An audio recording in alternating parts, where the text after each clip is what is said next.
Om Swastiastu. Perkenalkan, nama saya Nina Gita Junia Saputri. Saya dari kelas 10 TB1. Di sini saya akan menjelaskan materi tentang pembagian kekuasaan negara.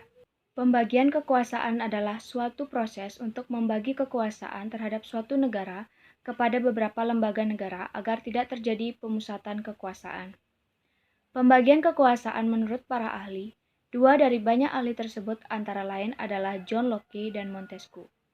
Adapun penjelasan masing-masing ada pada bagian berikut, yaitu macam-macam kekuasaan menurut John Locke. Yang pertama, kekuasaan legislatif, yakni jenis kekuasaan yang memberikan wewenang dalam membuat atau membentuk undang-undang.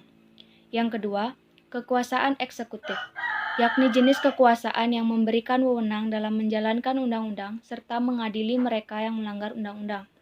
Dan yang ketiga, kekuasaan federatif, yakni jenis kekuasaan yang memberikan wewenang dalam menjalin hubungan luar negeri. Adapun menurut Montesquieu, macam-macam kekuasaan antara lain sebagai berikut. Yang pertama, kekuasaan legislatif, yakni jenis kekuasaan yang memberikan wewenang dalam membuat atau membentuk undang-undang. Yang kedua, kekuasaan eksekutif, yakni jenis kekuasaan yang memberikan wewenang dalam melaksanakan undang-undang. Yang ketiga, kekuasaan yudikatif, yakni jenis kekuasaan yang memberikan wewenang dalam mengadili pihak-pihak yang melanggar undang-undang. Kekuasaan ini juga memberikan wewenang dalam mempertahankan undang-undang.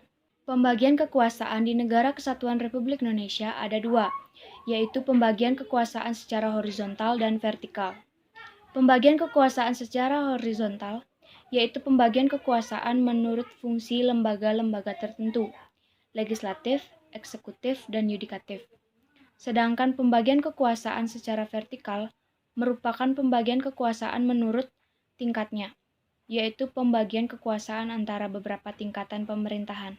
Di Indonesia, pembagian kekuasaan yang dipakai adalah pembagian kekuasaan secara vertikal sesuai Pasal 18 Ayat 1 Undang-Undang Dasar 1945, Negara Kesatuan Republik Indonesia dibagi atas daerah-daerah provinsi, dan daerah provinsi itu dibagi atas kabupaten dan kota.